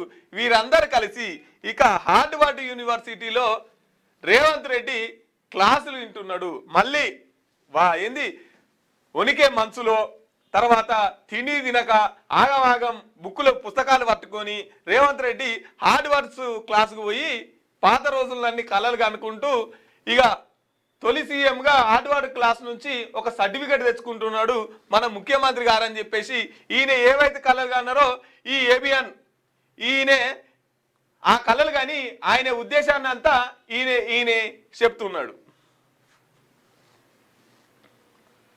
ఇక దగ్గుమందు మత్తుల్లో యువత భవిత చిత్తు. యూపీ కేంద్రంగా కోడిన్ మాఫియా సరిహద్దులు దాటి దందా, లక్షల సీసాలు సీజ్, ఇతర రాష్ట్రాలకు లింకు. తెలంగాణలో కోడిన్ అక్రమ విక్రయదారులపై కేసులు నమోదు. కోడిన్ను మత్తు కోసం నిత్యం వాడితే అనారోగ్యమే వైద్య నిపుణుల హెచ్చరిక. ఇక సాధారణంగా దగ్గు నివారణ కోసం వాడే కొన్ని సిరప్లు యువతను మత్తుల్లో ముంచెత్తుతున్నాయి. వారి భవిష్యత్తును ఎందుకు వనికి రాకుండా చేస్తున్నాయి. చాలా కాలంగా ఉత్తరప్రదేశ్ కేంద్రంగా సాగుతున్న ఈ కోడిన్ సిరప్ మాఫియా ఇప్పుడు దేశంలో పలు రాష్ట్రాలకు పాకి యువతను నిర్వీర్యం చేస్తుంది. అందుకనే వయసులోని కుర్రాళ్ళు రెక్కాడితే డొక్కాడని కూలీలు ఈ సిరప్ మత్తులో తూలుతున్నారు. సాధారణంగా దగ్గు నివారణకు వాడే కోడిన్ సిరప్ ధర బహిరంగ మార్కెట్లో 120 నుంచి 180 వరకు ఉంటుంది. కానీ ఈ చీకటి వ్యాపారంలో ఒక్కో సీజన్ నుంచి తీసే షాట్ను చిన్న మోతాదు 40 నుంచి 60 దాకా అమ్ముతున్నారు. దీనికి అలవాటు పడ్డ వారి వల్ల ఒక్కో దుకాణంలో రాత్రికి రాత్రే 20 నుంచి 25 సీసాలు ఖాళీ అవుతున్నాయంటే పరిస్థితి ఎంత తీవ్రంగా ఉందో అర్థం చేసుకోవచ్చు. తాజాగా ఉత్తరప్రదేశ్లో అక్కడి పోలీసు నార్కోటిక్ విభాగపు అధికారులు చేసిన దాడుల్లో ఈ విషయం వెలుగులోకి వచ్చింది. ఇది కేవలం ఆ రాష్ట్రంలో ఒక నగరానికో ప్రాంతానికో పరిమితం కాలేదు. లక్నో నుంచి రాంచీ వరకు, పాట్నా నుంచి బంగ్లాదేశ్ సరిహద్దుల వరకు ఈ మత్తు సామ్రాజ్యం విస్తరించినట్టు అక్కడి అధికారులు గుర్తించారు. కోడిన్ సరఫరా ఎలా చేయాలనే విషయంలో ఈ ముఠాలు ఒక పక్కా నెట్వర్క్ను ఏర్పాటు చేసుకున్నాయి. అందులో భాగంగా అవి నకిలీ కంపెనీలను సైతం ఏర్పాటు చేస్తున్నట్లు గుర్తించారు. కేవలం కాగితాల మీద ఉండే ఆయా షెల్ కంపెనీల పేరుతో వారు లక్షల సంఖ్యలో సిరప్ బాటిళ్లను కొనుగోలు చేసి అమ్మి సొమ్ము చేసుకుంటున్నారు. హిమాచల్ ప్రదేశ్, ఉత్తరాఖండ్, హర్యానాలోని ఫ్యాక్టరీలలో ఈ దగ్గు మందు తయారీ అవుతున్నాయి. అక్కడి నుంచే ఈ మందులు బయలుదేరుతున్నట్లు సమాచారం. జాగ్రత్త సుమా, డొక్కాడితే కానీ రెక్కాడితే కానీ డొక్కాడనోళ్ళు, కూలినాలు చేసుకునేటోళ్ళు రేపటి భవిష్యత్తును దృష్టిలో పెట్టుకొని ఇలాంటి వాటికి బానిస కావద్దు. ఇలాంటి వాటి వల్ల మీ జీవితాలు నిర్వీర్యం చేసుకోవద్దు. అదేవిధంగా ఇక ఆయన అంటుండు నుంచి దృష్టి మళ్లించేందుకు ఇక ఓటు చోరీ కాదు, రాహుల్ కి మెదడు చోరీ అని చెప్పేసి విబిజీ రామ్జీ ఒక చరిత్రాత్మక సంస్కరణ. బీజేపీ రాష్ట్ర అధ్యక్షులు రామచంద్రరావు అంటున్నాడు. ఇక విబిజీ రామ్జీ సంబంధించినటువంటి కేసులో ఇక్కడ ఒకటి కొత్త పార్టీ కోసం ఈసీకి కవిత దరఖాస్తు. ఢిల్లీలో ఎన్నికల సంఘానికి సమర్పించిన జాగృతి శ్రేణులు బీసీ కులగణపై కేంద్రంలోని బీజేపీ సర్కారు మోసం. ఇక కవిత కొత్త పార్టీ కోసం కూడా దరఖాస్తు మొదలు పెడుతుందట. సంతోష్ రావుకు సిట్ నోటీసులు. అయితే విషయం ఏంటంటే కవితక్క మీరు పార్టీ పెడుతున్నారు, సంతోషకరమైన సందర్భం విషయం అయినప్పటికీ మీకు ఒకటే విజ్ఞప్తి చేస్తూ ఉన్నాం. తెలంగాణ రాష్ట్రంలో మీరు పార్టీ వల్ల ఈ ప్రజలకు మేలు జరగాలనుకుంటే ఫస్ట్ ఆ అధ్యక్ష పదవి ఏదైతే ఉందో అధికంగా ఉన్నటువంటి బీసీలలో ముదిరాజులు ఎవరైతే ఉన్నారో వాళ్లకు అధ్యక్ష పదవి ఇచ్చి ఆ పార్టీని సుస్థిరంగా ఈ తెలంగాణ రాష్ట్రంలో కొనసాగే విధంగా చూడాలని కోరుతా ఉన్నాము. లేని పక్షంలో మీరు మరో స్టంటర్గా మాత్రమే తెలంగాణలో చూస్తాం. కాబట్టి ఆ ఉదరగా వద్దా రైట్ నమస్తే తెలంగాణలో ఏముంటుంది వద్దా తీగ నీకు ఇష్టం బాగా కావుచి పడుతున్నా లేదు అట్లని కాదు, ఇబ్బంది పడడా మరి సార్ ప్రేమిస్తున్నావు అట్లని కాదు. అసలు కాంగ్రెస్ వాళ్ళు ముస్లిం అరే ముసలం ఇవి మనము చాలా మంచి మంచి పదాలు వాడతాము, జనాలకు అర్థం కాని పదాలు రాసి దీనివల్ల మన పేపర్ విలువబోతుంది సార్. ప్లీజ్ దయచేసి మీరు మారండి మార్చుకోండి. ఆగని కక్ష సాయింపు సంతోష్కు సిట్ నోట్ ఇదంతా ఈ నాదినంలోనే ఉంటుంది అనుకుంటేనే. సీరియల్ డ్రామాలు, సింగరేణి సీన్ రివర్సు, నిన్ను కల్పతరం, నేడు మనోడు, మనుగడే బరువు, నేడు గవర్నర్ వద్దకు బీఆర్ఎస్ బృందం, పొరి 10 ఏళ్ల కిందట బ్యాంకు బ్యాలెన్సు 3,450 కోట్లు. రేవంత్ సర్కార్ 2 నెలల పాలన పరిస్థితి తారుమారు. రేవంత్ పాలనలో హక్కుల హననం, సంక్షోభంలో బీసీ సంక్షోభం, కాంగ్రెస్ గుండాగిరి నేను అది వద్దు కానీ పాపం ఎందుకు గంత చీపుగా తీసేస్తున్నావు. వాళ్ళు గంత కష్టపడి రాస్తే ఇక వీడేమైంది అడుగుడు. దుబ్బాకలో కాంగ్రెస్ గుండాగిరి, బీఆర్ఎస్ ఎమ్మెల్యే ప్రభాకర్ రెడ్డిపై దాడికి యత్నం. కాంగ్రెస్ బీఆర్ఎస్ శ్రేణుల మధ్య స్వల్ప తోపులాట.